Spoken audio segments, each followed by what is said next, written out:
الحمدللہ رب العالمین بسم اللہ الرحمن الرحیم۔ میرے بھائی و دوستو،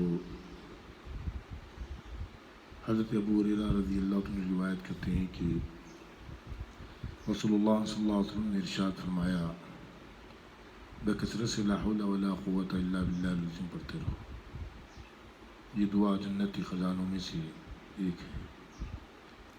اور فرمایا اس کا فائدہ یہ ہے کہ 70 نقصان کے دروازے بند کر دیے جاتے اور 70 نفع کے دروازے کھول دیے جاتے۔ اس میں ادنا درجے کا یہ بتایا گیا کہ محتاج گیری اس سے دور ہو جاتی ہے۔ اللہ کے نبی صلی اللہ علیہ وسلم نے ہم کو کتنی اچھی اچھی دعائیں سکھائی اس امت کو، کتنی اچھی اچھی باتیں بتائی اس امت کو۔ اللہ کے نبی صلی اللہ علیہ وسلم نے کسی موڑ پر بھی اس امت کو رسوا نہیں چھوڑا۔ کتنی بھی بڑی پریشانی آ جائے اس کا بھی حل اللہ کے نبی صلی اللہ علیہ وسلم نے بتایا۔ کتنا بھی آدمی محتاج ہو جائے اس کا بھی حل اللہ کے نبی صلی اللہ علیہ وسلم نے دعاؤں کے ذریعے بتایا۔ یقیناً میرے بھائی و دوستو، دعاؤں کے اندر اللہ رب العزت نے اتنی بڑی طاقت رکھی، دعاؤں کے اندر اتنا بڑا خیر چھپا کر رکھا۔ اگر آدمی یقین کے ساتھ میں ان دعاؤں پر اہتمام کے ساتھ میں ان دعاؤں کو پڑھتے رہے گا، اپنی زندگی میں لاتے رہے گا، گناہوں سے بچتے رہے گا، تو اللہ اس کے بڑے بڑے فائدے اس کو دکھائیں گے۔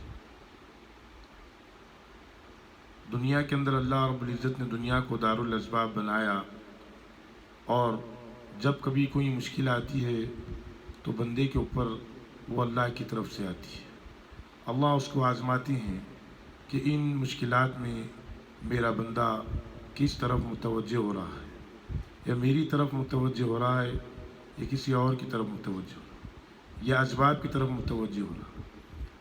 اللہ کے نبی صلی اللہ علیہ وسلم نے ہر چیز کی دعا بتا دی، ہر چیز کا مسئلہ حل بتا دیا، ہر چیز اللہ رب العزت سے کیسے مسئلے حل کراتے اس امت کو آپ نے سکھایا۔ ایک ایک چیز کر کر آپ نے اس امت کو بتایا، عملاً بتایا۔ آپ نے نماز کے ذریعے سے مدد لے کر بتایا، دعاؤں کے ذریعے سے مدد لے کر بتایا۔ سورت جیسے کہ قرآن کے اندر کتنی سورتوں کی فضیلت اللہ کے نبی نے بتایا کہ تم یہ پڑھو گے تو یہ ملے گا، وہ پڑھو گے تو وہ ملے گا، تمہارے گناہوں کو معاف کریں گے اللہ۔ واقعی اللہ ہی گناہوں کو معاف کرنے والے۔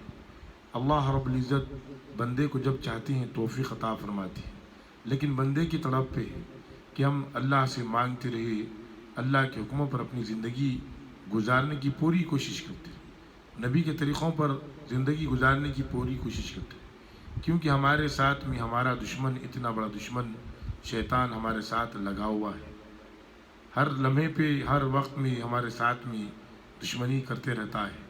اس کی دشمنی سے بچنے کے لیے اللہ کے قریب ہوتے رہنا چاہیے آدمی کو، نمازوں کے ذریعے سے، قرآن کی تلاوت کے ذریعے سے، نبی پاک صلی اللہ علیہ وسلم کی سنت کے ذریعے سے۔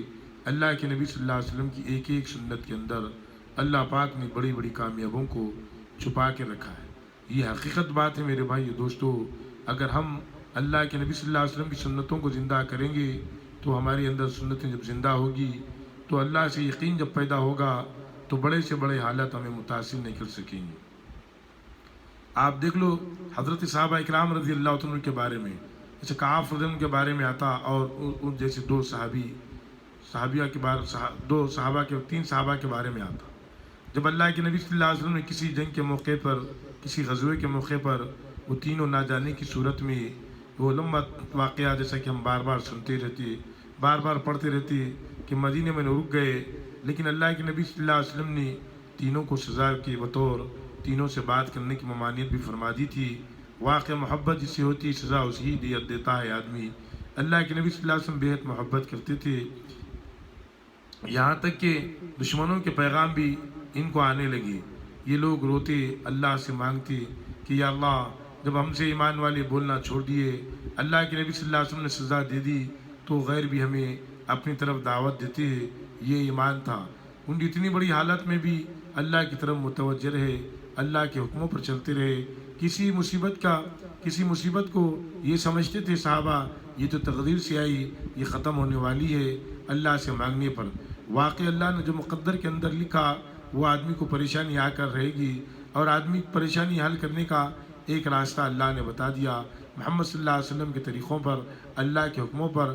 جیسے کہ آدمی قرض دار ہو گیا، قرضے کی دعا بتائی گئی کہ وہ قرضے کی دعا پڑھنے سے اللہ کتنا بھی قرض ہونے دو، اللہ اس کے قرض ادا کرنے کی اللہ صورتیں بناتا ہے، صورتیں پیدا فرماتا ہے۔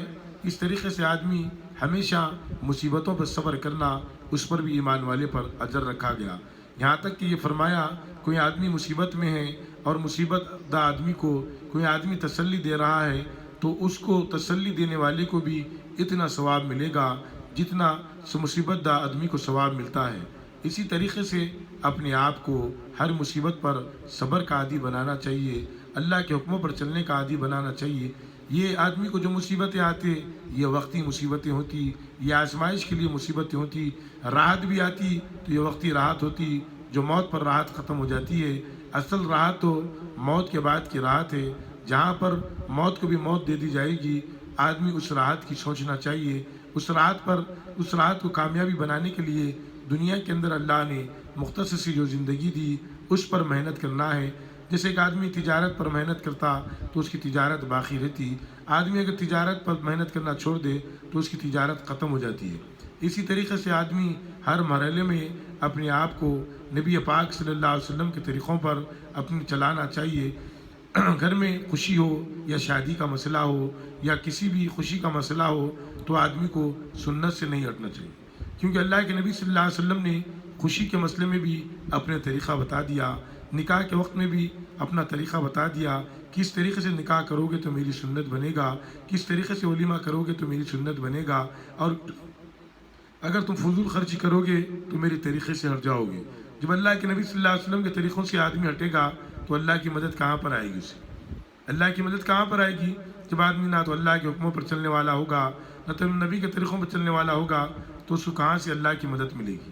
اس طریقے سے آدمی ہر لمحے میں ہر پر یہ سوچنا اپنے آپ کو، زندگی کو اللہ کے حکموں پر، نبی کے طریقوں پر لانا چاہیے۔ اگر گھر میں غم آ گیا تو ماتم کس طریقے سے بنانا ہے اللہ کے نبی صلی اللہ علیہ وسلم نے بتا دیا، اس طریقے سے ماتم آدمی گھر کے اندر اس طریقے سے غم بنانا ہے۔ جیسے کہتے تھے جعفر بن ابی طالب جب جنگ مطاع میں شہید ہو گئے تو اللہ کے نبی صلی اللہ علیہ وسلم کے چچیرے بھائی تھے، اللہ کے نبی صلی اللہ علیہ وسلم بہت محبت فرماتے تھے، آپ کا بڑا اکرام کرتے تھے۔